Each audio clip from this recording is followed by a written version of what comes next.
오늘은 그 재교리 네 번째로 마지막입니다. 오늘은 그 전적 부패와 무능, 또 원죄와 자범죄, 그 성령 회방죄를 좀 나누고자 합니다.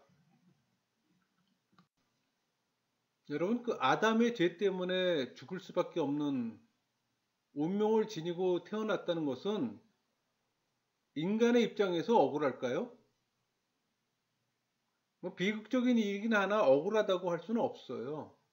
그 인류 대표의 자격으로 아담은 하나님과 이미 언약, 그러니까 행위 언약을 맺었고, 그게 창세기 2장 16절, 17절이잖아요.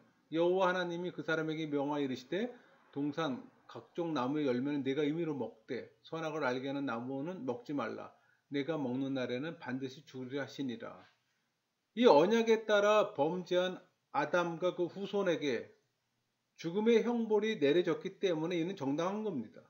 오히려 범죄한 후에도 하나님께서는 인간으로 하여금 즉각 죽지 않게 하시며 또 그리스도를 믿음으로 구원 얻을 수 있는 방도를 제시한 것은 너무나 큰 은혜가 아닐 수 없어요. 신앙인에게 있어서 중요한 것은 이 아담의 후손인 모든 인류는 죽을 수밖에 없는 존재라는 사실을 인식하고 이 상태에서 벗어나기 위해 그리스도를 믿고 의지하는 또 신앙을 자라나게 해야 한다는 겁니다. 모든 인간이 보편적으로 갖고 있는 죄는 원죄와 자범죄로 구분할 수 있어요. 원죄란 모든 인간이 출생 시부터 필연적으로 갖게 되는 죄, 즉 인류의 조상 아담의 타락으로 인해 인류가 갖게 된 보편적이고 상속적인 죄를 말합니다. 이 원죄는 인류의 조상인 아담으로부터 시작돼 그리스도의 재림으로 이 땅에서 역사가 끝날 때까지 출생하는 모든 인간의 심령에 내재하면서 인간으로 하여금 죄책과 부패한 성질, 곧 오염을 갖게 하는 겁니다. 그러니까 모든 인류는 현 세상이 계속되는 한 이 원죄의 굴레와 또 그 죄가 주는 죄책과 오염에서 결코 한 사람도 벗어날 수가 없어요. 물론 신앙인은 그리스도의 대속사역으로 죄책에서는 해방되었습니다. 그럼에도 불구하고 오염은 여전히 남아 우리의 심령을 죄로 이끌어요. 그 죄의 오염을 극복하기 위해 경건에 이르길 힘쓰고 또 하나님 말씀에 전적으로 순복하는 삶을 살아야 하는 겁니다.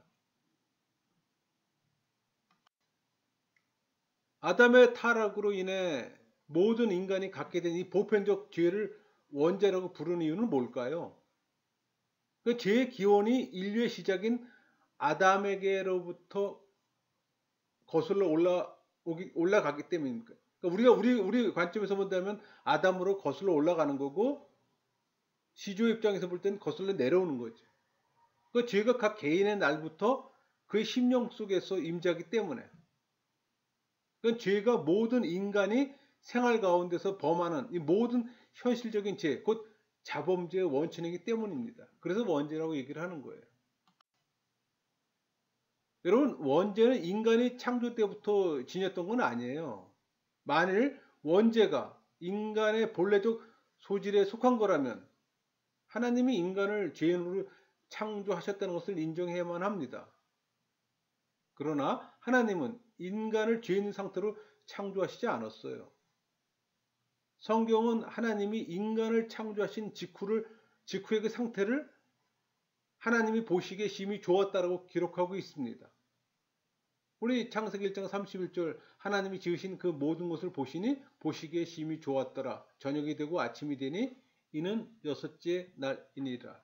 창조 때는 완벽한 상태로 창조되었습니다. 하나님의 형상대로. 그러니까 이는 인간이 본래는 죄와 무관하게 매우 선하고 거룩한 존재로 창조되었음을 의미하는 거예요. 그러니까 인간은 본래 선하게 창조되었고 원죄는 인간의 타락 이전에 본래적으로 무관합니다. 이 원죄는 인류의 시조인 그 아담이 범죄했으며 그 죄가 또 그 후손에게 계속 이어진다는 이 죄의 전가와 관련이 있을 뿐이에요.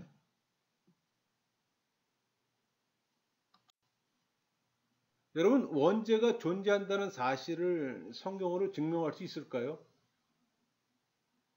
모든 죄의 원천으로 원죄가 존재한다는 사실은 진리의 말씀인 성경으로 명백히 입증합니다. 그러니까 먼저 모든 사람이 죄를 범하였다고 얘기를 해요. 그게 열왕기상 8장 46절 있잖아요. 범죄하지 아니한 사람이 없사오니. 절대적인 의인은 하나도 없어요. 로마서 3장 10절 기록된 바 의인은 없나니 하나도 없으며. 이 죄의 보편성에 대한 이 성경의 언급. 그러니까 이사야 64장 6절 무릇 우리는 다 부정한 자 같아서 우리의 의인은 다 더러운 옷 같으며. 죄가 개체적 행동 이상의 그 무엇이라는 것을 잘 보여줍니다. 그건 구원이 오직 믿음을 통해서만 가능해요. 로마서 10장 9절 내가 만일 내 입으로 예수를 주로 시인하며 또 하나님께서 그를 죽은 자 가운데서 살리신 것을 내 마음에 믿으면 구원을 받으리라. 이 사실은 행위로서 완전한 사람이 없다는 점입니다.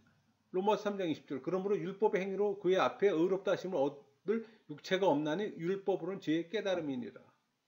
그러니까 모두 그 공통의 죄로서 원죄를 갖고 있음을 보여주는 겁니다. 여러분, 인간은 원죄에 대해서도 죄값을 치러할까요? 원죄가 각 개인에게 영향을 미치므로 각 인간은 원죄에 대해서 죄값을 치러야 합니다. 행위 언약에서 인류의 대표가 된 이 아담의 범죄로 말미암아 그 안에서 난 모든 인류가 정죄하였기 때문에 우리 에베소서 2장 3절 전에는 우리도 다 그 가운데서 우리 육체의 욕심을 따라 지내며 육체와 마음에 원하는 것을 하여 다른 이들과 같이 본질상 진노의 자녀이었더니 인류는 아담 한 사람의 불순종으로 말미암아 사망 아래 놓이게 된 겁니다. 그러나 신앙인은 그리스도 한 사람의 순종으로 생명을 얻게 되었어요.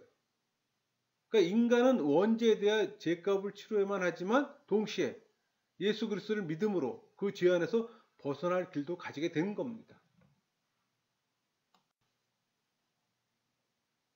아담의 타락으로 인간이 부패한 성질을 갖게 된 오염은 뭘까요? 전적 부패와 전적 무능입니다. 이 전적 부패란 영혼과 육의 모든 기능이 범죄로 말미암아 전적으로 더럽게 된 상태를 가리켜요. 우리 예레미야 17장 9절 만물보다 거짓되고 심히 부패한 것은 마음이라 누가 능히 이를 알리오마는.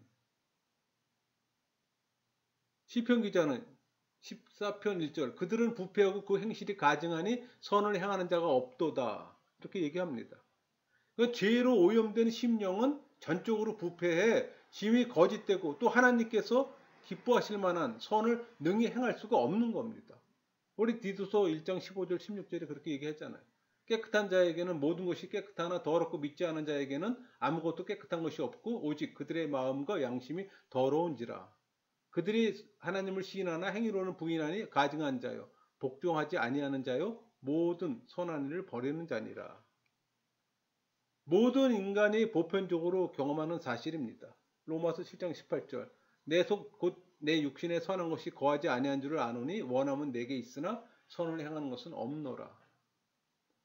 만일 자신의 부패성을 부인하는 자가 있다면 그보다 더한 위선자는 없을 겁니다.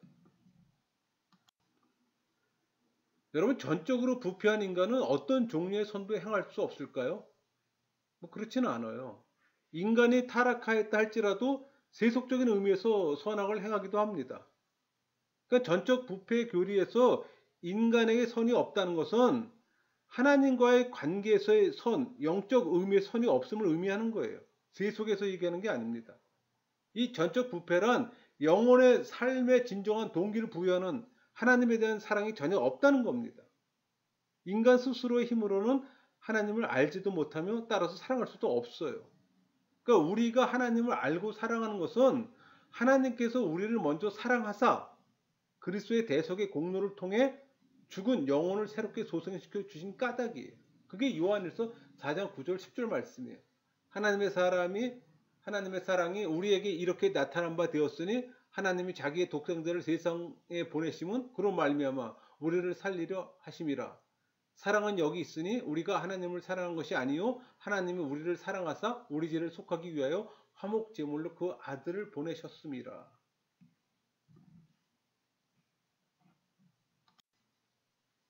여러분, 전적 무능이란 의미상 전적 부패와 중복되는 개념입니다. 그러니까 전적 무능은 영적으로 행하려는 의지 불능에보다 강조점을 두는 거예요. 그러니까 전적 무능이란 인간이 어떤 선도 행할 능력이 없다는 말이 아니에요. 인간은 타락해 본질적인 선을 가지고 있지 않아요. 그렇지만 하나님의 일반 은총으로 역사와 사회 속에서 죄를 억제하며 또 세속적인 의미의 선을 행하고 있는 겁니다.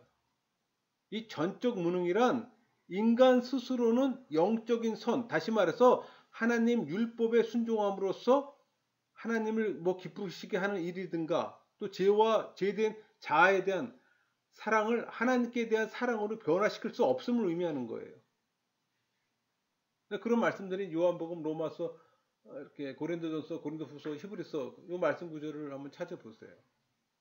그러니까 죄인된 인간은 말과 행동으로는 온전히 하나님의 법을 지킬 수가 없고 자기 사랑을 하나님의 사랑으로 바꿀 수가 없어요. 그러니까 자기보다 하나님을 더 사랑하고 하나님의 율법을 준수하는 것은 전적으로 하나님의 은혜입니다. 또 죄인을 중생케 하신 성령의 특별한 사역의 결과이고,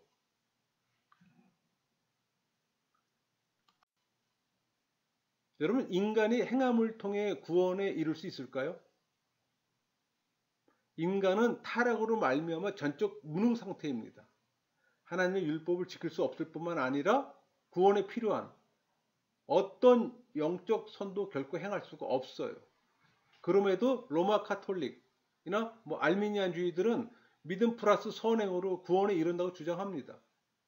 네, 여러분, 웨스트민스터 신앙고백서 9장 3절에 인간은 타락하여 죄의 상태에 있음으로 말미암아 구원에 수반하는 영적 선을 행하고자 하는 모든 의지력을 완전히 상실했다.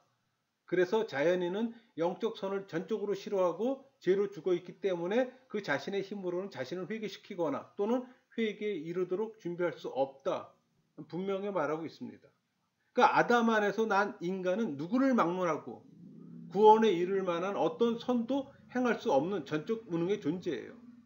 그러니까 우리가 이 구원의 반열에 선 것은 우리 행위 때문이 아니에요. 전적으로 하나님의 무조건적 은혜와 사랑의 결과입니다. 그게 로마서 5장 8절 말씀이에요.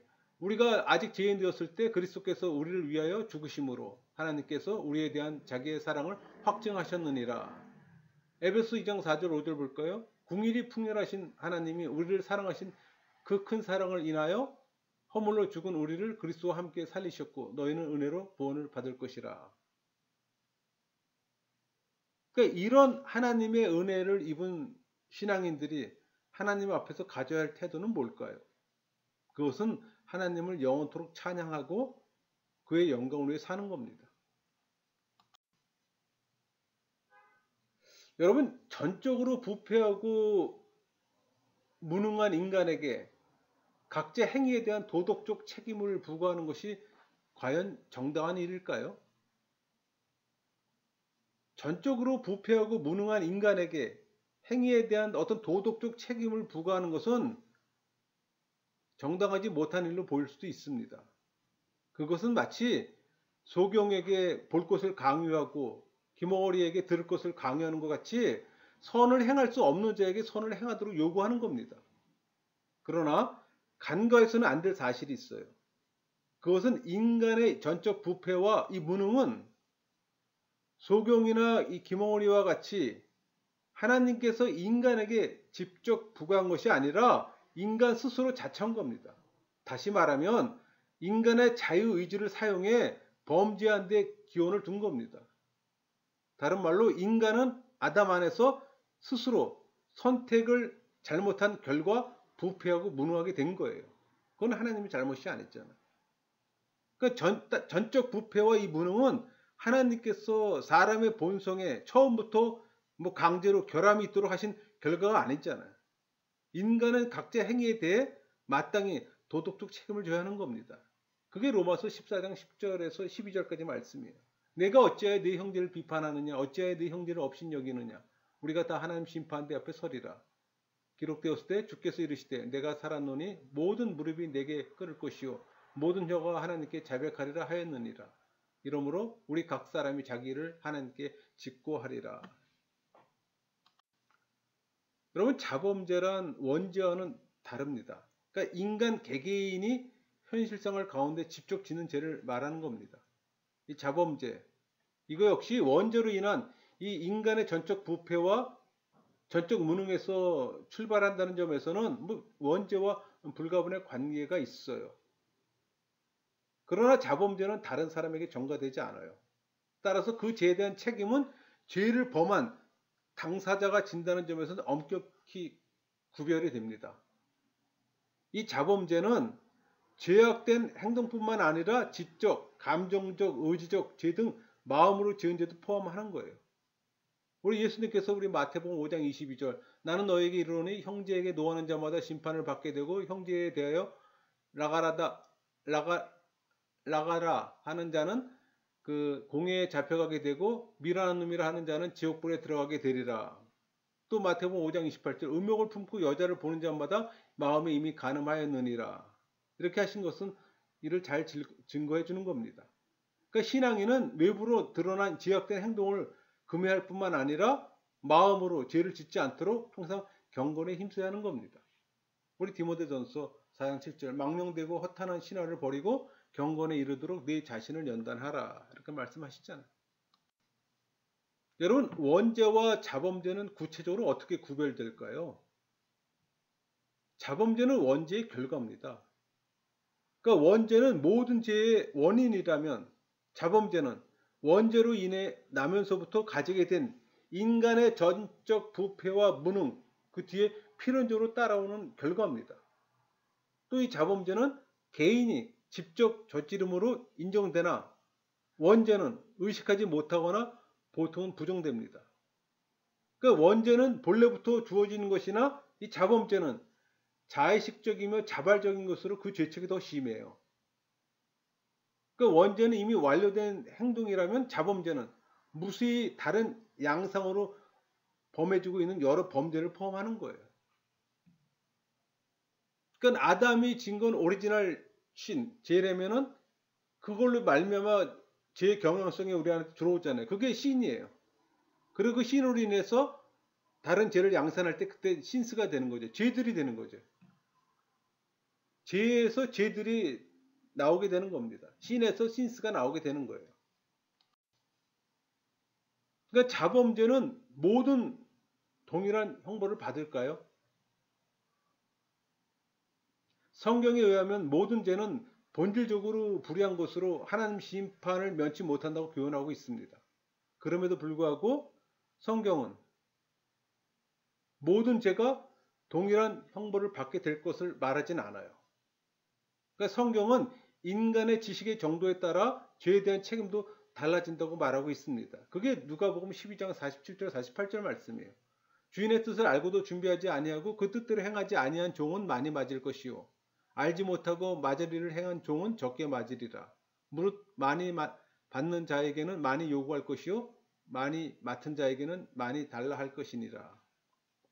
그러니까 하나님의 특별 계시와 하나님의 뜻을 알고도 죄를 짓는 자는 그것을 모르고 짓는 자에 비해서 더 중한 형벌을 받게 될 거란 얘기예요.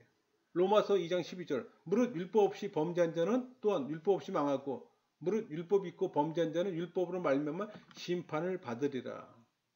망하는 거고 심판을 받는다고 그런 차이점을 두잖아요. 여러분, 이 성경은 이 과실죄, 즉 인간 본성의 연약으로 인해 범하거나 또 자기도 모르게 실수로 지은 죄도 있잖아요.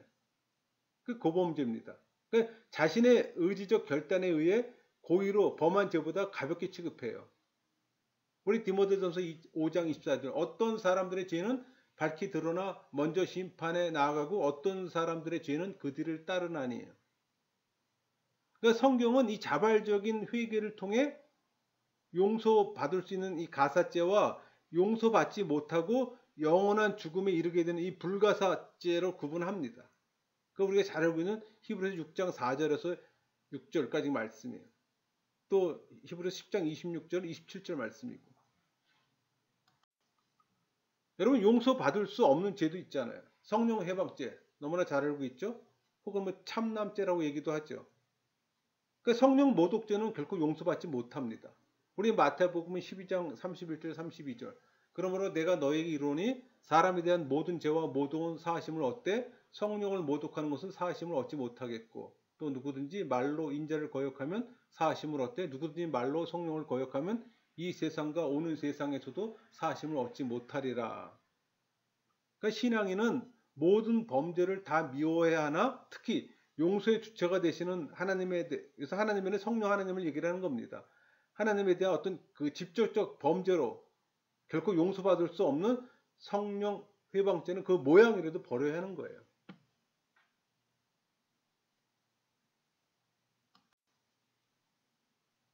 성령 회방죄는 단순히 성령의 사역을 거역하는 것이 아니라 성령에 대해 보다 적극적으로 행하는 특별 악입니다. 우리 에베소 4장 30절 하나님의 성령을 근심하게 하지 말라. 그 안에서 너희가 구원의 날까지 인치심을 받았느니라.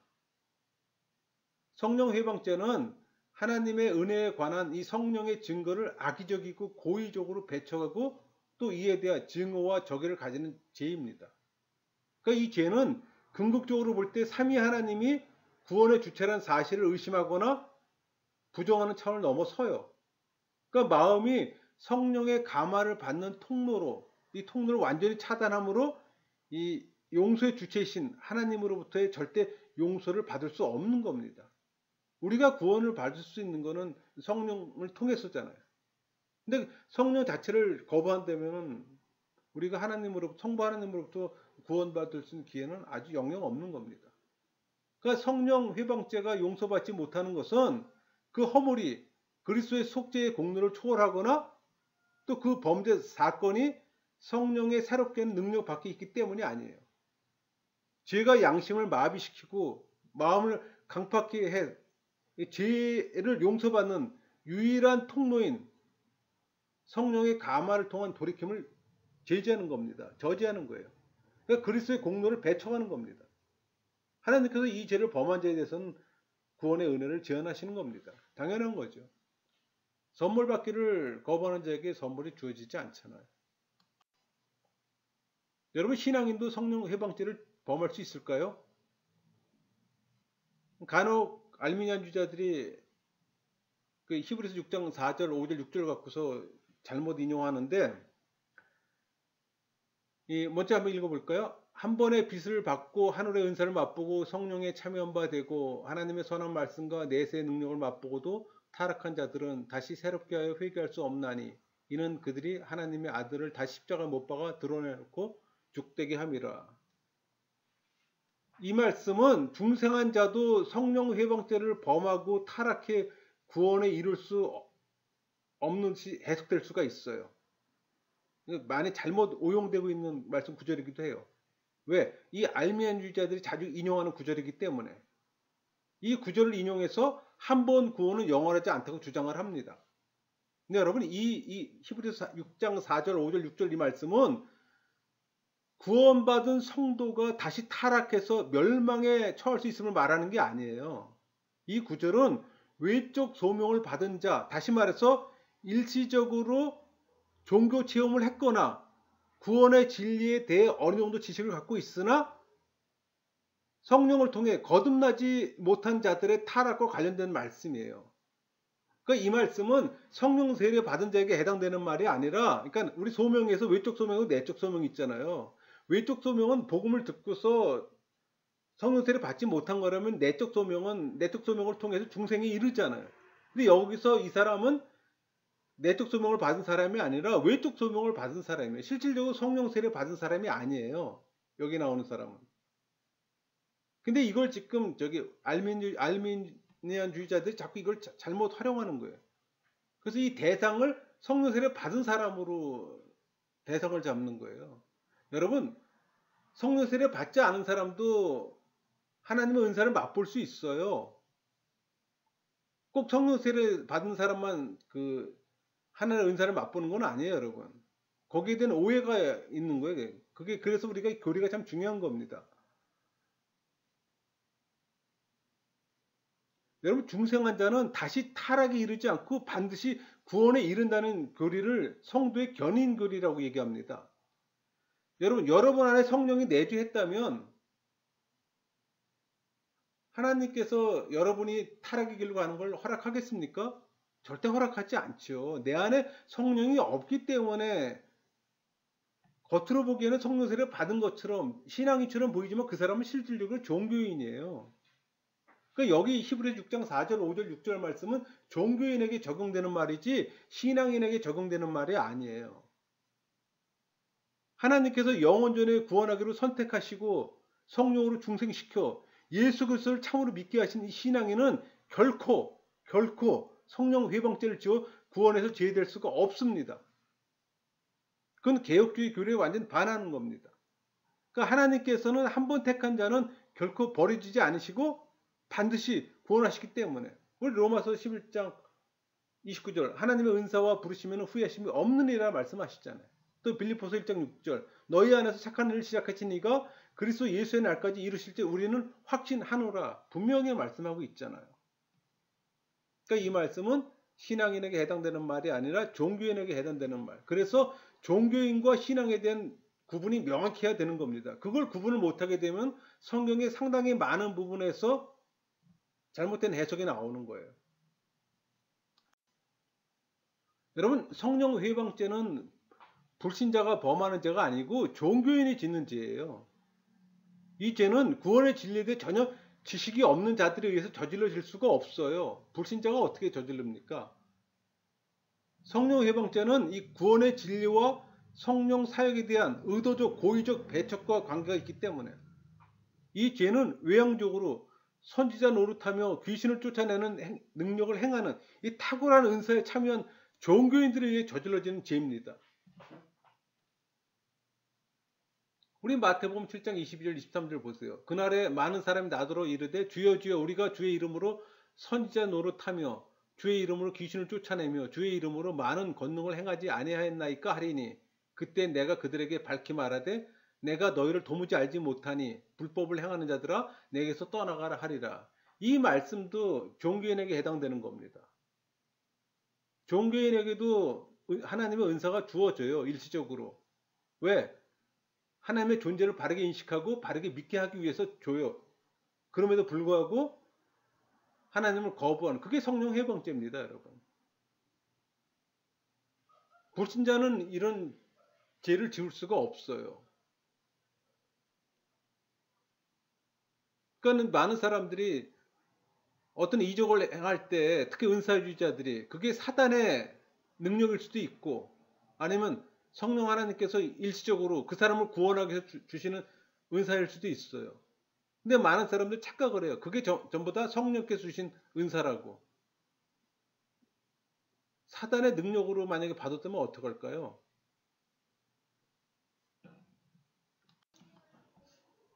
그러면 성령 회방죄는 어떤 형태로 나타날까요? 두 가지 형태로 나타납니다. 하나는 그 성령에 대해 적개심을 갖고 고의적으로 반항하는 형태. 우리 사복음서에서는 바리새인들이 대표적인 케이스가 되겠죠. 왜? 예수님 당시 바리새인들은 자칭 하나님을 섬긴다 하면서도 성자 하나님이신 예수 그리스도를 증오했잖아요. 그분을 통해 역사하시는 성령을 귀신의 왕 바알세불이라고 했어요. 여러분 바알세불이 그 똥파리의 왕입니다. 파리의 왕이에요. 이것은 성령에 적개심을 갖고 적극적으로 대적한 성령 회방죄입니다. 또 하나는 이 시대에 많이 나타나는 거죠. 성령을 인간 욕구 충족의 수단으로 이용하는 형태. 그러니까 이들은 성령을 인간 욕구 충족의 수단으로 이용함으로 성령 회방죄를 짓는 자들입니다. 그러니까 이적과 권능을 행하며 실제로는 진리를 왜곡하고 종교인들을 미혹하는 이단들이 바로 그런 자들이라고 할 수 있어요. 그러니까 이 땅에서 신비주의를 추구하며 장사하는 종교 장사꾼들의 전형적인 모습입니다. 그러니까 이들은 성령 회방죄로 결코 구원받을 수 없는 자들이에요. 그럼에도 영성이 높은 것처럼 신앙이 깊은 것처럼 많은 사람들을 착각으로 이끄는 자들. 여러분, 종교 장사꾼은 교회 규모와 상관이 없습니다. 여러분들 각자가 영적 분별력이 필요해요. 목사들에게 맹신하지 마세요. 이렇게 해서 저희가 그 죄교리 네 번째까지 저희가 죄를 다뤘는데, 죄를 이렇게 다룬 거는 영혼 구원에 있어서 죄의 인식은 절대적입니다. 이 과정을 넘어서지 못하면은 구원받지 못해요. 교회를 아무리 많이 다닌다 하더라도. 그 구원의 첫 번째 과정이 죄에 대한 인식이에요. 죄에 대한 철저한 통해 자복이 있지 않고서는 구원은 없습니다. 가장 중요한 거잖아요. 교회 다니는 사람들에게 구원처럼 중요한 게 어디 있습니까? 근데 그것이 맹목적으로 맹종해서는 안 되는 거잖아요. 무지로 구원받을 수 없어요. 말씀으로 구원을 받는데, 말씀을 우리가 접하지 않고 말씀을 연구하지 않는다면 구원의 길은 먼 얘기입니다. 종교인으로 계속 머무는 거예요. 그렇게 해서는 안 되잖아요. 여러분 모두가 죄에 대한 바른 인식으로 구원받기를 소망합니다. 말씀을 마치겠습니다.